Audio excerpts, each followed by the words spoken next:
Bonsoir à tous et bienvenue à ce deuxième Meetup CNCF Paris de 2025.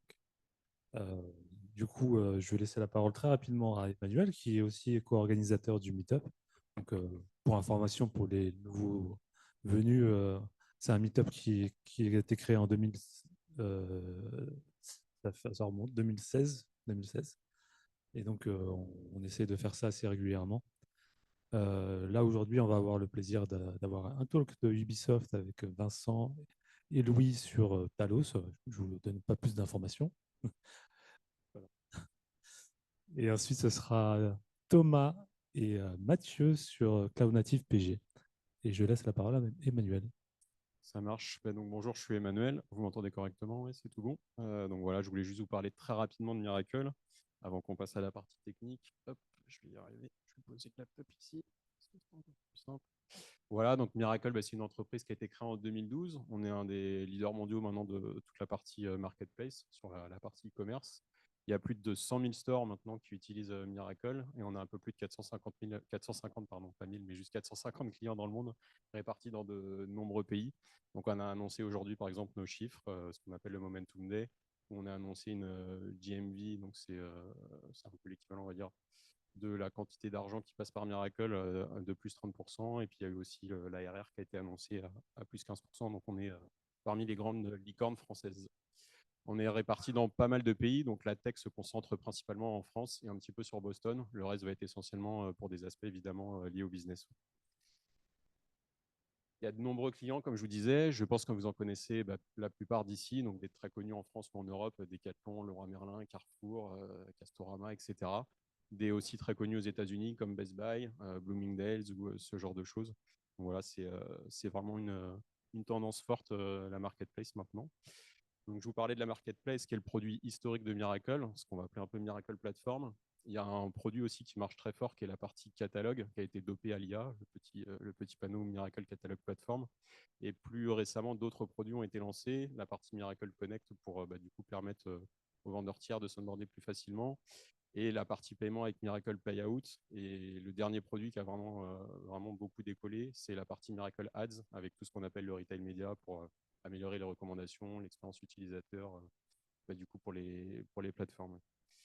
Je vais vous parler très rapidement de notre stack techno avant de laisser la parole du coup à mes amis d'Ubisoft. Comme vous en doutez, on est présent chez les trois cloud providers, que ce soit Google, Amazon ou Microsoft. On utilise du coup du Kubernetes partout, hein, les applications, mais pas que. Vous aurez l'occasion évidemment de comprendre là où je veux en venir avec le talk sur CNPG. On utilise du Argo CD avec évidemment du GitHub, du Helm, du Helmfile pour piloter un petit peu toutes nos applications et nos déploiements applicatifs. La partie DNS est gérée avec Route 53. En dehors de ça, pour le provisioning de l'infra, il y a du Terraform et on commence à se mettre à Crossplane voilà, depuis un peu plus de 6 mois. La partie monitoring et gestion des logs est gérée avec Vector, les logs aussi. La partie, voilà, tout ce qui est remontée de métriques, on utilise ces outils-là. Derrière, pour la partie base de données, c'est du Postgre. On utilise un outil de change data capture qui s'appelle Debezium aussi. Voilà, c'est quelque chose d'important pour nous. Donc, je voulais le mentionner ici. Du clone natif PG depuis peu, et ça va probablement continuer à s'étendre chez nous. Derrière, les outils que vous retrouvez classiquement partout pour faire voilà, la tâche asynchrone, du Kafka, de l'Elastic OpenSearch, on va dire, pour la partie indexation, du Vault pour la partie sécurité, du Teleport aussi pour gérer les accès, du Cloudflare. Et puis en termes de langage, c'est dans les équipes SRE côté infra, on est pas mal sur du Golang et du Python. Évidemment, il reste toujours du Shell, mais bon, je pense que vous vous en doutez un peu. Un dernier petit slide, vous vous en doutez, on recrute, notamment il y a beaucoup d'efforts qui sont mis sur la partie IA. Donc, si vous êtes familier avec ces technos, que voilà, vous êtes intéressé pour venir bosser chez Miracle, que ce soit dans l'infra, dans le dev ou dans la partie IA, n'hésitez pas à postuler. Et je voulais aussi mentionner un blog technique chez Miracle qui est très intéressant. Je vous ai mis le lien juste en dessous. Il y a pas mal d'articles qui ont été faits, donc, y compris sur la migration CNPG. On a des articles sur notre implémentation d'Argo CD, des choses qui sont purement liées à du dev Java, de l'optimisation de la JVM, des choses aussi sur le portail de développeurs qui ont été faites. Donc, c'est voilà, vraiment des choses qui peuvent peut-être vous inspirer ou vous donner des idées pour votre quotidien. Et voilà, pour moi, je tiens encore à vous remercier pour votre participation et votre présence. Et je vais laisser la parole à mes amis d'Ubisoft. Merci.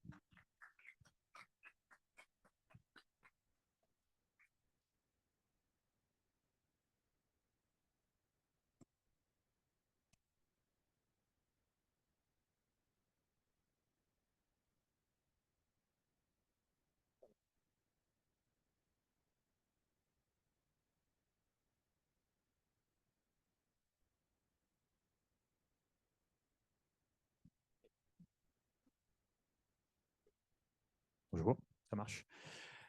Cool. Et ben nous, donc on va vous parler de Talos et donc comment on fait du Kubernetes, enfin une partie de comment on fait du Kubernetes chez Ubisoft pour nos serveurs de jeu. Donc on va se présenter rapidement.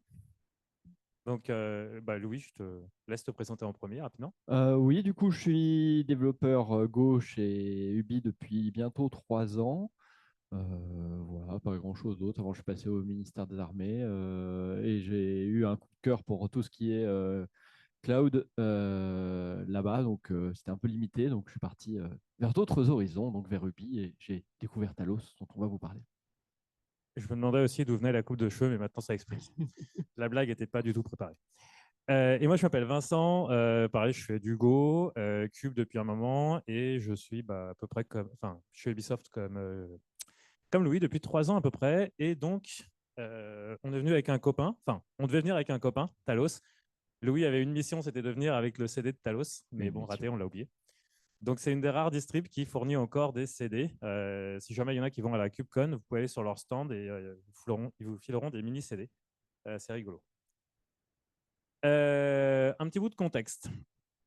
Donc Ubisoft, c'est gros, on fait des jeux vidéo, évidemment. J'espère que vous êtes tous à fond pour aller acheter le prochain Assassin's Creed qui sort bientôt. Ça nous aiderait beaucoup. Voilà, nous aussi. Nous, qu'est-ce qu'on fait? On ne fait pas des jeux vidéo, on fait une plateforme interne, Internal Developer Platform, évidemment, parce que tout le monde a sa plateforme, c'est jeu. Et donc, dans notre plateforme, qu'est-ce qu'on a? On a du Cube managé, on a des bases de données managées, Mongo, et on commence à bosser sur Postgres, justement, pour faire le lien avec la presse d'après. Du Vault, du machin, plein de trucs. Nous, on va se focus un peu plus sur Kubernetes. Ça fait 8 ans qu'on fait du Kube managé dans Ubisoft. En 8 ans, on a fait 7 plateformes différentes, 7 services différents de Kubernetes managé. Entre les clusters managés on-prem, les services qui sont des wrappers par-dessus les cloud providers, les namespace as a service, les serverless, les trucs un peu spécifiques. Bref, on en a pas mal. Et donc, nous, on va se concentrer un petit peu sur la partie on-prem. Pourquoi on-prem? Parce que chez Ubisoft, on a des data centers depuis longtemps. On a 2 data centers historiques, un à Paris et un à Montréal, dans lequel on héberge nos jeux depuis un bon moment avant de faire du cloud. Maintenant, on est présent dans tous les cloud providers plus on-prem. Et quand Ubisoft avait de l'argent, il y a quelques années, on a racheté une boîte qui s'appelle i3D, qui est spécialisée, pareil, data center, etc., dans le secteur jeux vidéo. Et l'idée, c'est qu'on leur a refilé nos data centers, la partie hosting, et donc en fait, c'est eux, ça fait partie du groupe Ubisoft, et c'est eux qui gèrent cette partie hosting. Et donc, du coup, où je veux en venir, c'est que du coup, on a une empreinte dans les cloud providers, mais aussi en interne, et donc on veut faire du cube en interne. Historiquement, on en fait d'ailleurs depuis assez longtemps. Historiquement, sur Rancher, par-dessus OpenStack, mais Rancher, on a eu pas mal de problèmes de scalabilité, etc. Et donc, du coup, ce qu'on a commencé à explorer il y a quelques années, il y a 2 ans, si je ne dis pas de bêtises, c'est de faire du cube on bare metal, du coup on-prem. Et donc avec Talos. D'où la présentation. Et donc on va commencer par vous présenter un petit peu Talos de manière générique si vous ne savez pas trop ce que c'est. D'ailleurs, est-ce qu'il y a des gens qui savent ce que c'est Talos? Est-ce qu'il y a des gens qui l'ont déjà utilisé? Cool. Est-ce qu'il y a des gens qui l'utilisent en prod, enfin en milieu de l'entreprise? Bientôt, bientôt. Non, mais c'est assez intéressant parce qu'en fait, effectivement, on en reviendra dessus à la fin, mais Talos a commencé dans tout ce qui est homemade serveur, etc., chez les gens, avant de rentrer dans l'entreprise. Et donc, souvent, les gens commencent à l'utiliser chez eux avant le milieu de l'entreprise. Bref, donc du coup, présentation de Talos, et après, comment on utilise Talos à Ubisoft. Louis, c'est à toi de parler un peu parce que… Allez, je reprends un peu le flambeau. Du coup, Talos Linux. Qu'est-ce que c'est? Bon, comme c'est écrit dans son nom, c'est une distribution Linux qui est vraiment orientée sur Kubernetes. Ça a été créé par un certain Andrew en 2018, j'ai déjà oublié son nom de famille, qui est le CTO de Sidero, qui est la boîte qui gère Talos et d'autres produits dont on va vous parler. Talos Linux est un projet immutable avec lequel on communique en gRPC directement. On ne peut pas s'y connecter en SSH ou autrement, ou en shell. Tout se fait en faisant des requêtes gRPC, donc c'est du Go principalement. Ils ont leur propre runtime qui fait exactement la même chose que le runtime de Kubernetes, sauf qu'il est beaucoup plus adapté à l'installation sur un OS. Dedans, on retrouve relativement peu de choses. Ils ont essayé de le faire le plus minimaliste possible. Donc, on retrouve de quoi faire tourner les containers comme containerd, runc, des petits utilitaires comme LVM ou MKFS pour gérer tout ce qui est disque, des inits et compagnie. Donc là, vous pouvez voir que il y a une petite, ça, on le voit un peu moins bien sur cet écran, il y a une petite courbe qui montre les commits au fur et à mesure du temps. Donc c'est un projet qui est régulier, maintenu. Voilà. Et du coup, c'est bien, on a un OS. Maintenant, par où on commence?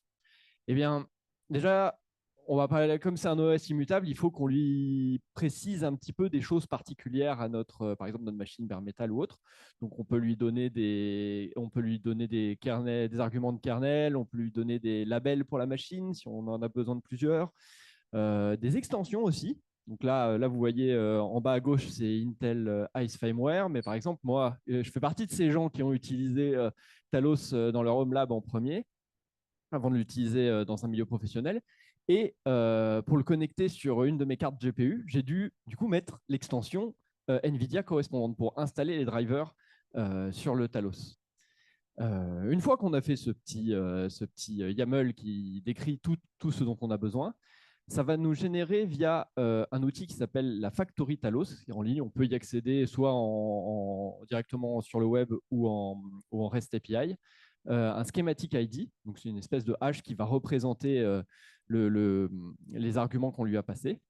Et à partir de ça, on lui ajoute la version Talos et on peut télécharger l'OS en entier. Donc l'OS se présente un peu comme une image Docker avec des layers différentes, sachant que la layer de base étant la Talos que l'on cible. Et après, on peut télécharger en ISO, en PXE, en OSI, et ce dont on a besoin, en fonction aussi de son cloud provider. Là, on va passer à la petite démo de Talos, si ça va bien fonctionner.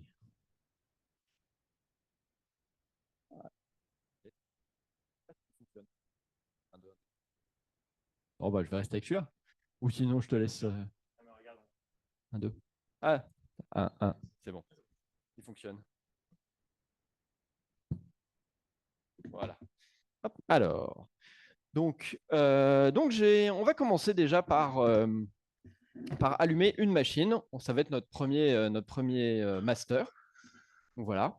Je l'ai mis en. C'est une VM qui tourne sur ma machine et qui a juste l'ISO Talos qui lui est donné, voilà, comme vous pouvez le voir là, dans le lecteur CD virtuel.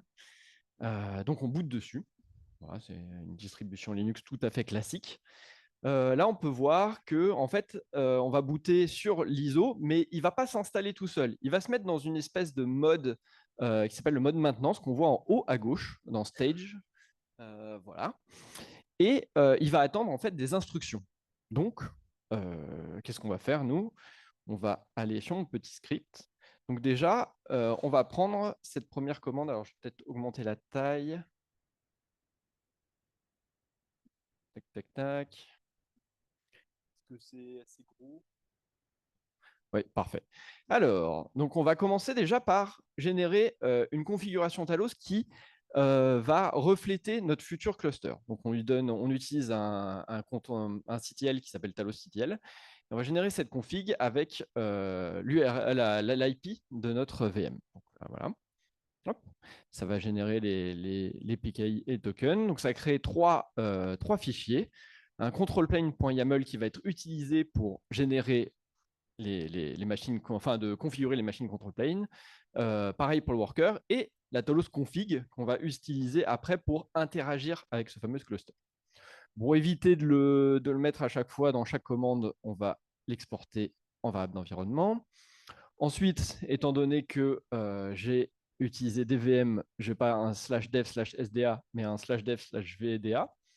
Donc, les modifie. D'ailleurs, on peut aller jeter un coup d'œil directement dedans, mais c'est du YAML classique qui va décrire un peu tout, donc les tokens de connexion, les certificats, les versions de kubelet utilisées, beaucoup de commentaires. aussi l'installeur utilisé. Là, on voit bien que ça a bien remplacé avec le bon disque. Ensuite, voilà, donc là, on est bon, on a une première configuration, donc on va appliquer cette configuration à notre nœud. Donc on va utiliser le apply config en version NC-Core sur notre premier nœud. Hop, voilà. Donc là, si on retourne sur notre machine, on voit qu'il commence à se passer des choses. On voit tout en bas qu'il est en train de récupérer l'installeur Talos correspondant. Donc là, c'est le v1.8.2. Et ce qui va se passer, c'est que une fois qu'il l'aura récupéré, il va s'installer sur le /dev/vda dont je vous parlais, et il va reboot dessus et attendre. Enfin, il va essayer de se connecter sur un cluster Kubernetes. Connection review. Ouais, ça prend un petit peu de temps. Je pense que la connexion Internet, elle est très bonne. Bon, c'est bon. Ah, bon, c'est moi qui me perds dans ma propre présentation. Du coup, maintenant, étant donné qu'il est prêt, il faut qu'on le bootstrap parce que là, il dit OK, je suis un nœud, je vais m'installer correctement, mais je ne connais pas de cluster sur lequel je vais m'installer. Donc, on va bootstrap ce premier cluster avec la commande bootstrap. Je crois qu'il fallait que j'attende vrai. Ouais, classique.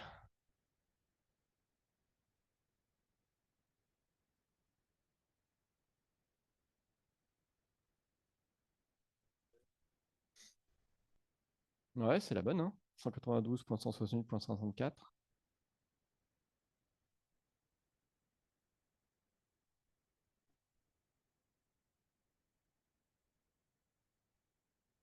Non, c'est la gateway en point 1.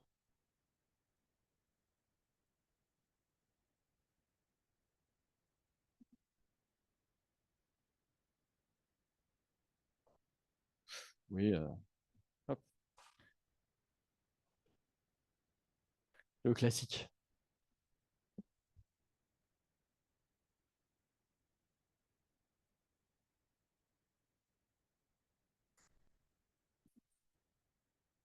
Bon, comme c'est un OS immutable, ce qui est bien, c'est que dans le boot grub, je peux lui demander de wipe tout ce qui est sur son disque. Donc on ne sait jamais. Je vais rewipe et il va se reconnecter dessus. Hop.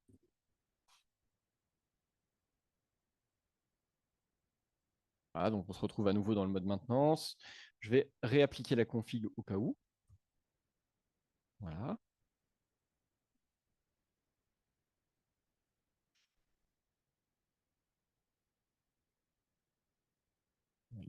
Stage installing.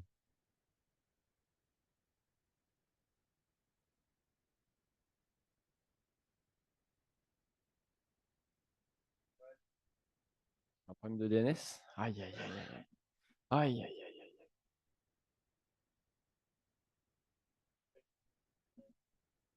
Du 8 peut-être. Ah, pourtant.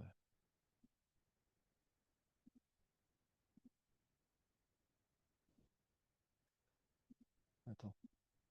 Hop.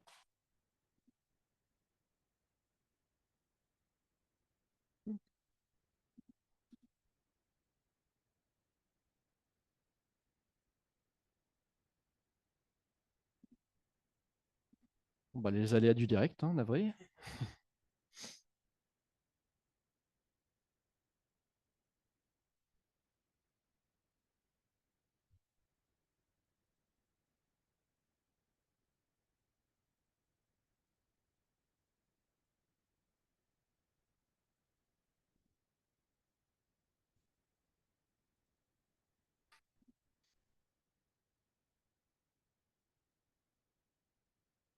Il a l'air de se passer des choses cette fois.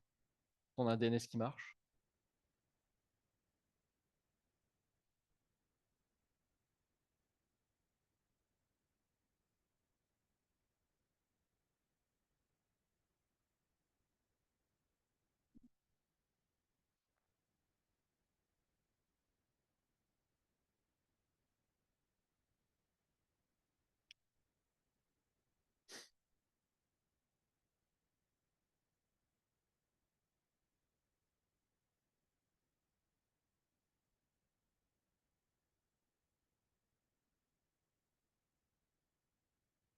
Non, je comprends pas trop.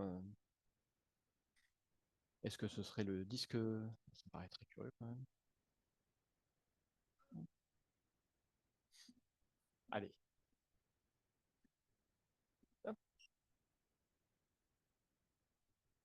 Et bah, du coup, je relance sur une autre.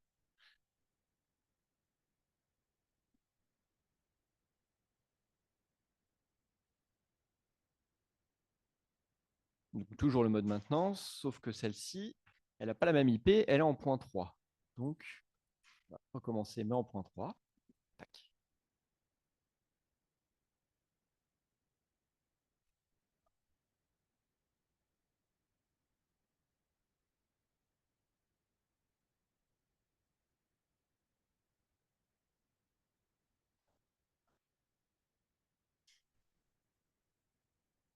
Non.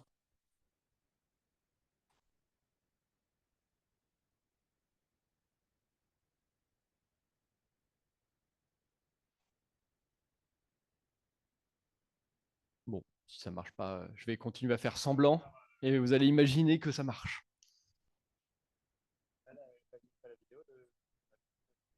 Ouais. Enfin, je peux la récupérer.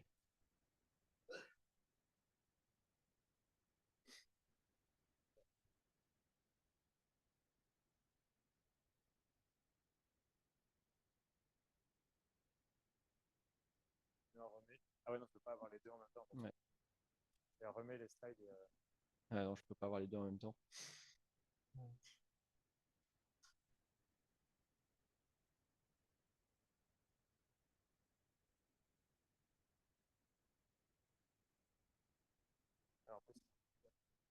Ouais.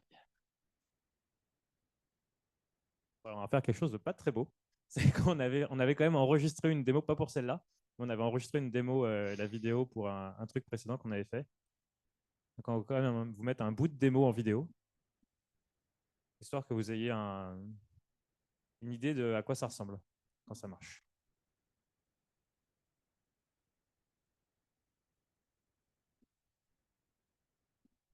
Oui, si vous avez des questions sur ce que vous avez vu jusqu'à maintenant, c'est-à-dire pas grand-chose. Je te dirais bien, remets les slides et puis on peut avancer sur deux, Ouais, trois ouais. trucs, mais Hop. ah bah voilà. Et ben voilà. Ouais, voilà. Allez, vas-y. Est-ce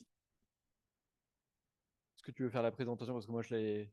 Vas-y, mets-le en grand. Allez. Bah, en gros, c'est un peu la même chose. Tu arrives à le mettre en plein écran. Ouais, ouais. Ça vient, ça vient. Ah, ok.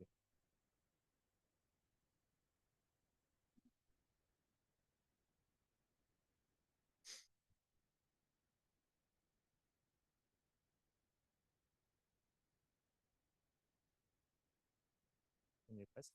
Ah, et puis on y est presque.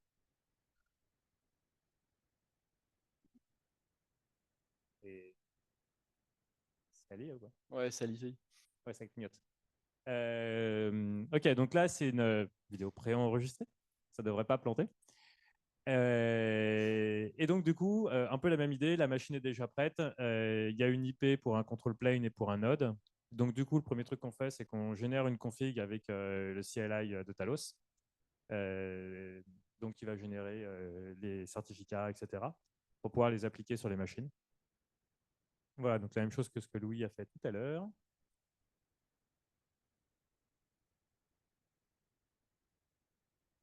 Donc, c'est vachement inspiré de Kubernetes. Le Talos config, ça va vous rappeler le kubeconfig, évidemment. Les configs des control plane workers, en fait, c'est parce que forcément, un control plane se configure de manière un peu différente. Après, de toute façon, toutes ces configs-là, en fait, on peut les ajuster à chaque machine ou à chaque besoin. Et comme c'est basé sur le pattern du contrôleur, bah, du coup, il y a un contrôleur qui va réconcilier cette configuration. Donc voilà, donc il configure le endpoint. Le node, c'est juste pour éviter d'avoir à les mettre dans les paramètres après. Voilà, il crée le cluster. Et là, on ne voit même pas les logs encore, mais ça ne devrait pas tarder. Normalement, il vérifie la santé du cluster. Donc, on peut voir qu'effectivement, on a un control plane et que les différents services sont en train de démarrer, etcd, API ID, etc. Donc API ID, c'est le démon principal dans Talos, celui avec lequel on interagit. Donc quand on fait du Talos-CTL, en fait, ça cause en gRPC au API daemon. Là, il va configurer le worker. Donc, il va changer les adresses IP. Donc en fait, à chaque fois, on est obligé de le faire par machine. Donc on va configurer chaque machine une par une en lui donnant son adresse IP, sa configuration. Et le moins insécure, c'est parce que, comme le disait Louis au début, une machine qui a un mode maintenance, donc elle a un port ouvert qui répond sur une API gRPC, est complètement ouverte, pas de certificat, rien, elle n'est pas configurée. Ça veut dire que n'importe qui chope ce port, en fait, peut, en utilisant l'API Talos, la configurer comme il veut et en faire ce qu'il veut. Le dashboard, c'est l'équivalent de ce que Louis nous montrait tout à l'heure. Voilà, donc on voit un peu l'état de la machine. Donc on voit qu'elle est running cette fois-ci, c'est bon, c'est un control plane, elle a une IP, etc. Tout ça, et on voit les logs de la machine. Et je crois que c'est... Oui, on Je est crois arrivé que à la c'est fin, tout. oui. Parfait. Et bien revenons sur la vraie Attends, vas-y, présentation. fais juste Ouais. attends, la deuxième, parce que du coup c'était un peu court. Fais juste celle après Talos-CTL. Ouais. Ça va à rien, on va faire des slides, je vais reprendre ça. Tu arrives à nous les remettre en grand ou pas? Ah si, je peux si tu veux. Ah, je veux bien, ouais. Ah, j'avais peur que ça remouline, mais c'est bon. Et donc là, l'idée de cette démo-là, c'est de vous montrer un peu comment on interagit avec. Donc on n'a dit pas de SSH ni rien. Donc tout se fait à travers des API gRPC, donc c'est un peu chiant à utiliser. Donc Talos-CTL. Ça fait lecture ou... Ouais, ça... Je vais le laisser en petit comme ça parce qu'il ne veut pas en grand. Ok. Et donc là, l'idée, c'est de vous montrer un peu comment interagir avec. Si on a envie de regarder un peu l'état de différents services, tout se fait à travers des commandes dans Talos, dans la CLI. Si on, mais voilà, on peut voir les différents services qui tournent, l'équivalent d'un APS. Je crois qu'on peut, voilà, on peut regarder des logs. Je me souviens un peu exactement de l'ordre dans lequel il fait les commandes.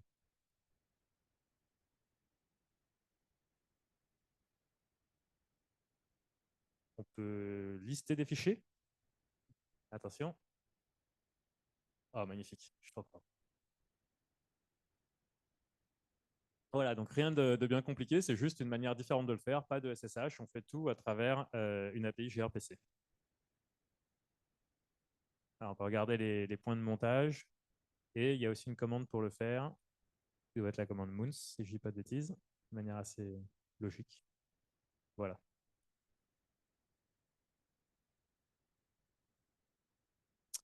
Voilà, je crois qu'on peut revenir sur l'autre.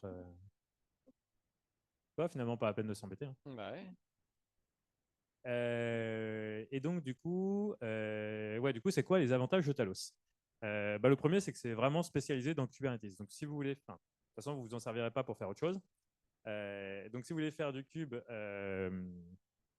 mais créer vraiment vous-même votre cluster, donc pas vous baser sur un service d'un cloud provider déjà géré, notamment si vous faites du on-prem, par exemple, ou si vous êtes chez vous. Du coup, l'avantage, c'est que c'est minimaliste, super focus sur Kubernetes, ça fait ça et que ça, donc ça le fait bien.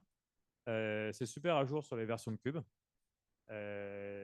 Et donc, comment on l'utilise? À travers une API gRPC avec Taos-CTL, on l'a vu. C'est vachement bien, nous, en tant que développeurs, pour faire de l'automatisation, c'est génial.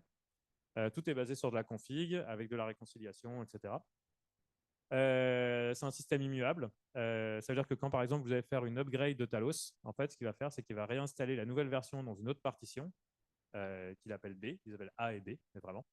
Il l'installe à côté, il démarre dessus. S'il y a un problème au boot, il rollback et il redémarre sur l'autre. Et du coup, ça continue de marcher. C'est cohérent. Je ne sais plus ce que je voulais dire par ça, mais c'est pas grave. Donc, les mises à jour, on en parlait. Et une dernière fonctionnalité qui est super intéressante, on y reviendra plus tard, c'est un truc qui s'appelle kubespan. Kubespan, c'est pour le réseau.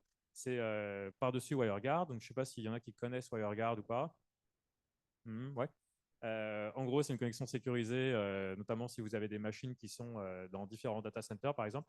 Vous avez besoin de passer par Internet. Du coup, vous faites du WireGuard, du coup, vous êtes sécurisé. Très gros raccourci. Désolé. Et donc, on peut s'en servir, par exemple, pour faire des clusters cubes cross-provider, où du coup, vous pouvez avoir des nœuds qui vont communiquer de manière assez sécurisée entre eux, même s'ils sont déployés dans des providers différents. Je vous montre, on aura un use case dessus après. Du coup, vous allez me dire, c'est super bien, on achète. Mais pas tant que ça, en fait. Il y a quand même des points à voir. Ouais, le démo, ça marche pas. Les démos, déjà, ça marche pas. D'abord, quand vous allez commencer à l'utiliser, vous allez voir, c'est différent, forcément. Pas de SSH, tout ça, on l'a dit. C'est basé sur des ressources. Ah mince, on n'a pas mis ça dans la démo, du coup. Mais du coup, comme Cube, vous avez toutes sortes de ressources, les CRD. Vous en avez plein aussi dans Talos. Par exemple, si vous voulez régler les règles de firewall, et du coup, c'est avec des ressources spécifiques. Donc, vous les configurez et puis il y a un contrôleur qui réconcilie, etc.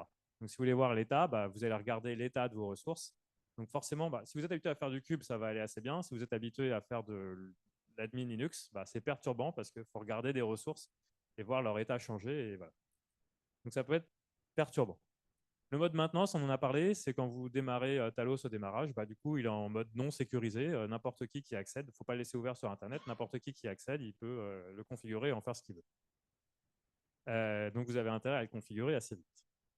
Et on a touché un peu au sujet Pets vs Cattle, c'est que ça fait déjà un paquet d'années qu'on dit faut gérer les machines comme dit Cattle, pas individuellement, on leur donne plus des petits noms, tout ça. Sauf qu'en fait, on l'a vu quand on crée un cluster Talos, finalement, on doit configurer nos machines une par une avec leur IP, etc., savoir qui est qui. Et du coup, c'est pas très pratique. Donc, il y a des solutions pour gérer ça de manière différente. Une solution, par exemple, c'est Cluster API, qui a une intégration avec Talos. Et donc, du coup, vous pouvez gérer vos machines avec Cluster API. Ou alors Omni. Omni, c'est un service en SaaS de Sidero, qui est la boîte qui fournit, qui développe Talos. Donc, Talos est open source, Omni, non. Et on reviendra sur Omni parce que nous, c'est ce qu'on utilise. Et l'autoscaling, il n'y a pas de cluster autoscaler par défaut. En même temps, c'est fait pour faire des trucs sur du bar métal, donc ce n'est pas évident non plus. Une solution, c'est Cluster API, encore une fois. C'est ce qu'on a fait. On avait un projet à un moment donné qui utilisait Cluster API avec Talos. Et donc, du coup, ils ont fait de l'autoscaler dessus. Mais du coup, c'était avec des VM. Et donc, ce qui nous amène à Talos chez Ubisoft. Alors, comment on l'utilise? Donc, nous, on a un... Par où je le prends? Quand on déploie nos machines, pour éviter d'avoir ce problème des machines qu'on démarre et puis qui sont en mode, un mode maintenance ouverte sur Internet, etc. Et de savoir comment on y accède et quelle machine à quel spec, combien de CPU, combien de RAM, etc., où est-ce qu'elle est, dans quelle localisation, dans quel data center. On utilise Omni. Donc, en fait, ce qui va se passer, c'est qu'en fait, on va configurer les ISO, par exemple, de Talos pour ajouter des paramètres au boot. Et donc, quand nos machines vont booter, en fait, elles vont se connecter directement à une instance d'Omni à travers un truc qui s'appelle le Sidero Link, qui est encore une fois basé sur WireGuard. Ça établit un tunnel sécurisé. Donc, personne ne peut parler à la machine, elle n'est pas ouverte, sauf à travers le tunnel.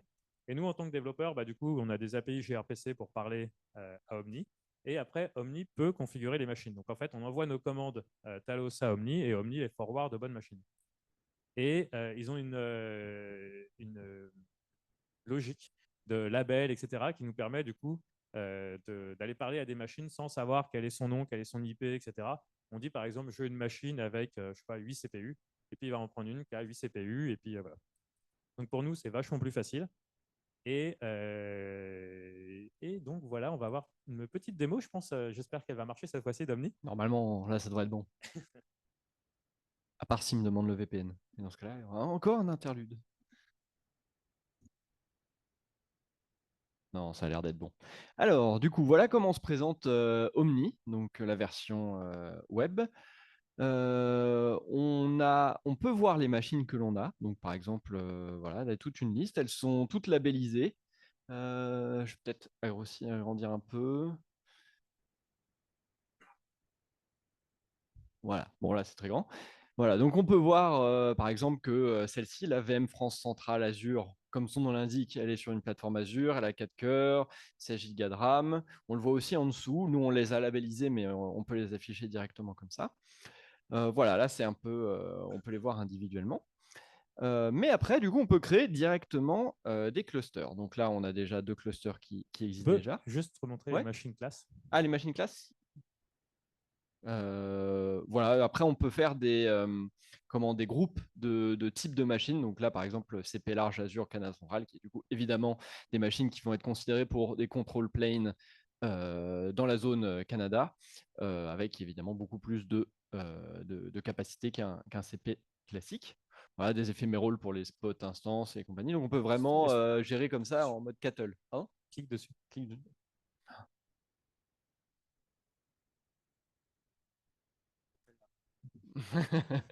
Une autre.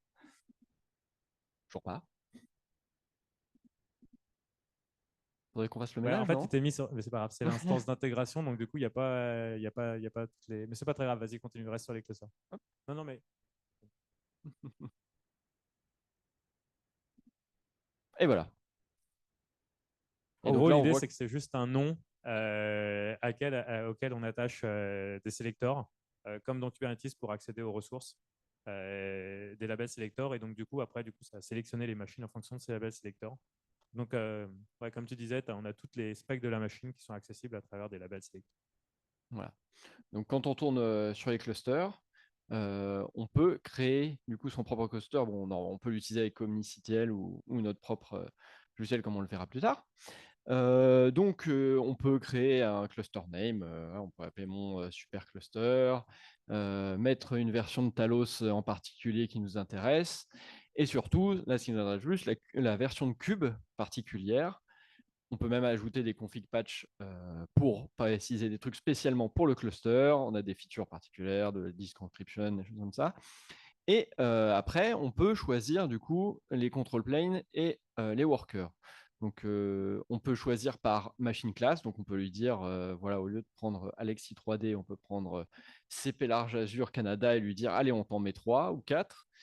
Les workers, on lui dit pareil, machine class, histoire d'être cohérent, on va dire Vanguard, Cache, voilà. Et on lui dit non, mais après, on aurait juste à lancer la création du cluster. On peut aussi les sélectionner en mode manuel, mais là, c'est beaucoup plus PETS comme on le faisait avant, où on lui dit, bah voilà, je veux celle-ci en particulier, celle-là. Donc, par exemple, là, on voit BM7 d'ailleurs, elle a quelque chose de particulier, c'est une qui tourne sur du métal. Donc là, ça pourrait être intéressant pour avoir un peu plus de performance. Voilà. Et puis après, une fois que ça tourne, là j'en prends un qui existe déjà, on voit du coup les VM de control plane ici. Là c'est un cluster de end-to-end, donc j'espère qu'il ne va pas mourir devant nous puisqu'il tourne régulièrement. Une machine métal et compagnie. Et voilà, on a notre cluster qui tourne. Voilà. Est-ce que tu voulais rajouter quelque chose sur Omni? Non, c'est bien, merci. C'est une Parfait. démo qui n'a pas planté, c'est magnifique. Je pense qu'on peut l'applaudir.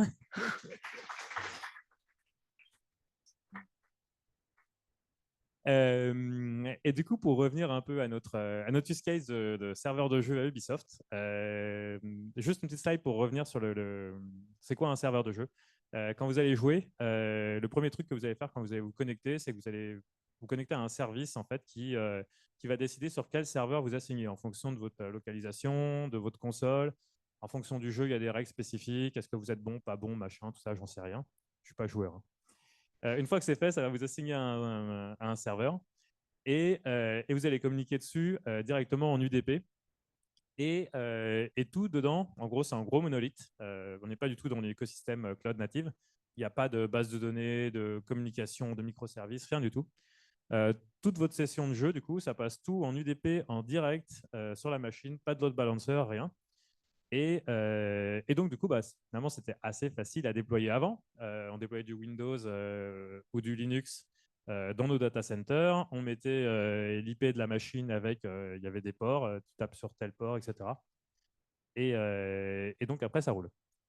Et puis, on a essayé de faire du cube. Est-ce qu'il y en a qui connaissent Agones? Personne. C'est un projet open source qui a été créé par Google et Ubisoft et qui est développé par Google surtout.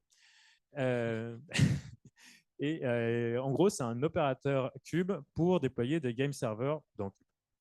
Donc, ça rajoute des CRD en plus. Et ce que ça rajoute, en fait, c'est la notion de cycle de vie d'un pod. Donc, un pod, c'est un game server, donc c'est votre application. Et ce que ça a de particulier, c'est qu'on ne peut pas le tuer quand on veut. Parce que si je le coupe là maintenant, ça va couper la connexion de tous les gens qui sont connectés à cette instance-là du serveur de jeu. Et ils ne vont pas aimer. Vous êtes en train de jouer et bam, vous mourrez, c'est pas cool. Donc, du coup, il y a une logique en plus de dire d'allocation en fait, de sessions pour dire quand vous vous connectez, vous êtes assigné à un game server. Et tant qu'il y a des joueurs qui sont dessus, eh ben, on ne peut pas y toucher. Donc, du coup, on ne peut pas changer le node, on ne peut pas tuer le pod, on ne peut pas, etc. On peut s'imaginer que c'est comme une requête HTTP qui dure 20 minutes au lieu de 300 millisecondes. C'est ça, c'est un peu ça. Donc voilà, donc du coup, des challenges un peu différents. Voilà, c'est juste pour remettre dans le contexte. Et si tu passes à la slide d'après. Ouais. Donc du coup, nous, quand on a voulu déployer ça on-prem, on s'est retrouvé déjà face à un premier problème, c'est que tous ces opérateurs-là, il y a celui-là, il y en a d'autres, ont besoin de fonctionnalités qu'on a dans les public cloud, type les load balancers, le storage, etc., et que nous, on n'a pas dans nos data centers internes, où du coup, on a juste des machines et que ce genre de service, on ne les a pas. Donc, comment on a fait? On s'est dit, option 1, on va faire un truc simple pour démarrer. On va déployer les game servers on-prem avec du Talos. On va mettre nos control planes et nos worker node système dans lesquels on va déployer les opérateurs qui ont besoin de fonctionnalités un peu avancées, entre guillemets, de load balancer, de storage, tout ça, par exemple, dans Azure, en l'occurrence ici, mais dans un public cloud. Et ça va communiquer à travers kubespan, donc WireGuard, pour tout ce qui est connexion entre les nodes. Et en fait, ça s'applique super bien à ce use case-là parce que la plupart du trafic HTTP, en fait, il vient directement de l'utilisateur vers le pod en direct, qui est ouvert sur un node pod, etc. Un node port, pardon. Et la communication entre les game servers et les control planes, etc., est assez limitée, en fait. Donc, du coup, ça se passe assez bien. Ça, c'était la première version. Et ce sur quoi on est en train de travailler actuellement, en fait, c'est de rajouter ces fonctionnalités-là dans les data centers. Parce qu'on s'est rendu compte déjà, rien qu'en déplaçant les control planes on-prem pour nos tests de charge, qu'on avait de bien meilleurs perfs quand on était on-prem que quand on était dans les cloud providers. Donc voilà, donc ça se fait en 2 temps. Enfin, nous, on le fait en 2 temps. Après, ça dépend des use cases. Mais voilà. Et donc, ce qu'on a développé, nous, en fait, c'est nom de code polymère, notre projet interne, qui est le control plane de tout ça, qui va aller créer des clusters en parlant à Omni, en générant une configuration Talos, pour dire je veux un control plane avec 3 nodes, avec des machines qui ont, j'en sais rien moi, 96 CPU, etc. Et donc, Omni s'occupe de sélectionner les machines, de leur renvoyer la conf. Une fois que le cluster est créé, après, on peut taper directement sur le Kube API Server, qui lui est exposé directement sur Internet. Et après, on peut installer nos applicatifs dessus. Donc voilà un peu comment ça marche, vision un peu large. Je pense qu'on a... Ah oui, bon. Voilà, c'est un peu ce que je disais. C'est que finalement, quand quelqu'un demande un cluster chez nous, ce qu'on fait en premier, voilà, c'est qu'on génère la configuration. C'est là où... c'est un truc que je n'ai pas dit tout à l'heure, mais souvent les gens nous demandent pourquoi est-ce qu'on n'a pas finalement donné accès directement à Omni parce qu'il y a une UI super sympa, on peut créer un cluster comme on veut, etc. Ce qui est assez compliqué, en fait, c'est d'avoir la bonne configuration Talos. Il faut que les gens ils connaissent Talos, ils connaissent Kubernetes, ils sachent que derrière, tu as du etcd, comment tu le configures, etc. Plein de choses. Donc nous, du coup, on fait toute cette partie-là et on fournit une interface beaucoup plus simple aux utilisateurs où ils disent juste, je veux un cluster de telle taille avec tant de machines, etc. Donc, on génère toute la configuration qu'on envoie à Omni et Omni se charge juste de la transmettre aux bonnes machines qui se configurent et qui joignent le cluster. Et puis après, voilà, on récupère notre kube config et après, on fait ce qu'on veut dessus. C'est un petit peu l'idée de notre projet et je pense qu'on arrive à la fin. Alors, dernier petit sujet. Ah ouais, alors, il y avait un parti qu'on avait. Non, c'est pas grave, parce qu'on va être un peu court en temps. Qui utilise Talos, du coup Donc, en fait, ce que je disais au début, c'est que Talos, à la base, ça vient de tout ce qui est Home Labs, etc. Avant d'arriver un peu dans le monde de l'entreprise, il y a une TalosCon. N'hésitez pas à aller voir, il y a des replays sur YouTube si vous voulez voir un peu ce que font les gens. C'est assez rigolo parce que c'est une conférence où il y a à la fois justement ce côté Home Labs, où les gens qui vont présenter des trucs ou comment ils utilisent Talos chez eux sur un cluster de Raspberry Pi, machin, etc., pour faire des use cases assez rigolos. Et à côté, des trucs d'entreprise. Donc, il y a Nokia qui l'utilise depuis assez longtemps. Il déploie du OpenStack sur Talos. Roche, qui est un truc pharmaceutique, enfin, je ne sais plus exactement, mais ils bossent pas mal avec tout ce qui est médical. Ils ont des machines qui sont déployées depuis assez longtemps dans les labos, etc., sur lesquels ils déployaient du soft avant, un peu à l'ancienne, c'était compliqué. Ils se sont mis à faire du Cube et ils se sont dit ce serait bien qu'on déploie nos applicatifs dans Cube aussi euh, on the edge, dans les labos. Et ben, ils se sont dit on n'a qu'à faire du Talos. Et en fait, ce qu'ils ont fait, c'est qu'ils font des clusters Cube single node avec Talos. Ils packagent ça sur un CD, j'en sais rien, un DVD, une clé USB. Ils envoient ça là-bas. Et les gens qui ne sont pas du tout tech installent Cube finalement dans des labos parce que c'est un truc où il y a un clic à faire. Et puis ça installe tout et on peut tout préinstaller. On n'a pas parlé, mais on peut précharger des images, etc. Dans Talos. Ce qui fait que quand il s'installe, en fait, il n'y a même plus besoin d'aller télécharger vos applicatifs, des images Docker et tout, sur Internet. Donc, il y a plein de use cases comme ça assez rigolo. Cozy Stack, c'est un pass open source qui est sur GitHub, basé sur Talos, et plein d'autres. Et puis, le côté Home Labs, Louis, toi qui fais du Home Labs. Ah bah oui, bah par exemple, j'avais acheté une petite tour sur laquelle j'avais mis des VM en me disant je vais faire un peu du Windows dans une VM pour jouer aux jeux vidéo. Et le reste du temps, je l'utiliserai pour faire un cluster. Donc par exemple, un des usages que j'ai fait, c'est que j'ai pris ma carte graphique que j'utilisais sur Windows, je l'ai mis dans un nœud Talos avec du PCI Pass-Through. Et comme je suis un grand utilisateur de GoPro et autres drones, mais que par contre c'est extrêmement lourd dès que vous les sortez de ce genre de petite caméra, et bien là j'ai fait un petit soft qui va juste récupérer les fichiers vidéo originaux qui sont donc extrêmement lourds, les transformer directement, les réencoder avec FFmpeg sur le nœud Kubernetes. Et dès qu'il a terminé, il s'arrête. Et j'en ai fait un job Kubernetes et il tourne une fois par semaine. Comme ça, moi, je mets juste mes vidéos sur mon FTP chez moi et après, hop, automatiquement, il run régulièrement. Voilà. Donc, tu as fait un cluster cube pour un script qui tourne une fois par semaine. J'ai un second travail. Voilà. Eh ben, merci de votre attention. Désolé pour l'effet démo tout à l'heure. Et puis, si vous avez des questions ou si on est un peu court en temps, on pourra en parler après. Je peux prendre les questions.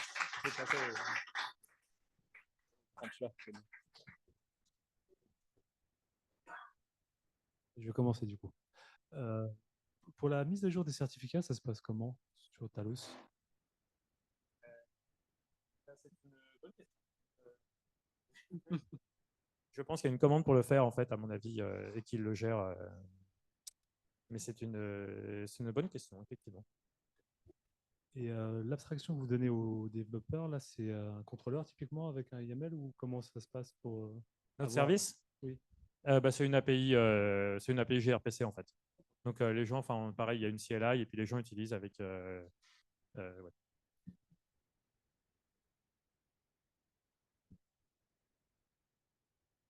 Bonjour. Bonjour. Vous avez présenté de Talos pour faire du Home Lab. Maintenant, généralement, quand on met un cluster, la difficulté, c'est les mises à jour du contrôleur. C'est avoir plusieurs versions du contrôleur pour pas que ça tombe. J'ai l'impression, et au fait, vous, j'ai l'impression que vous êtes passé directement par Omni. Est-ce qu'il y a moyen de faire ça sans Omni? Ou alors, en fait, ils ont juste mis ça ressemble à CoreOS pour les vieux de la vieille, la distribution Linux, et en fait, le reste, il faut se débrouiller. Ou est-ce qu'il faut passer par Cozy Stack, qui a l'air effectivement de faire une distribution Kubernetes plus complète? Alors, en fait, c'est immutable. Donc, du coup, en fait, l'upgrade, c'est upgrade Talos. Et on ne l'a pas montré là, mais on a une vidéo dans l'autre truc où tu peux upgrader Talos. Ça se fait super bien.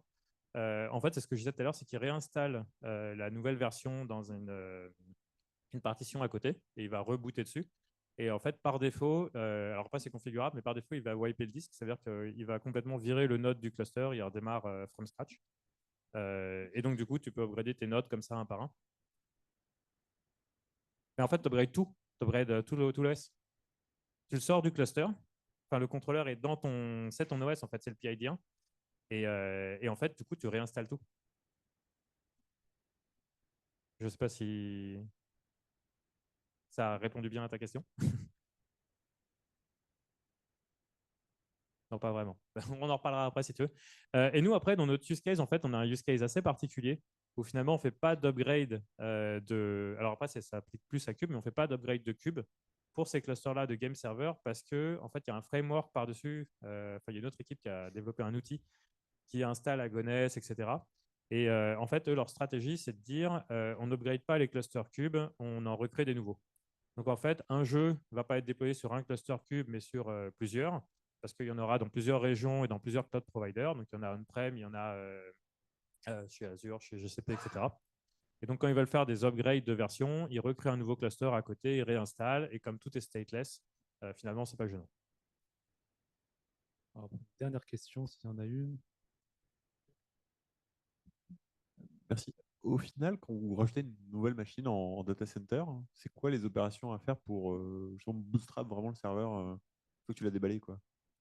Eh ben, en fait, rien. Parce que, enfin, rien. En fait, quand tu la démarres avec Talos, si on lui file dans l'image Talos juste le endpoint pour aller se connecter à Omni, en fait, quand elle va booter, du coup, elle va se connecter directement à Omni et elle est directement prête à être configurée. Donc, en fait, c'est juste la booter avec n'importe quelle, enfin, avec à peu près n'importe quelle version de Talos.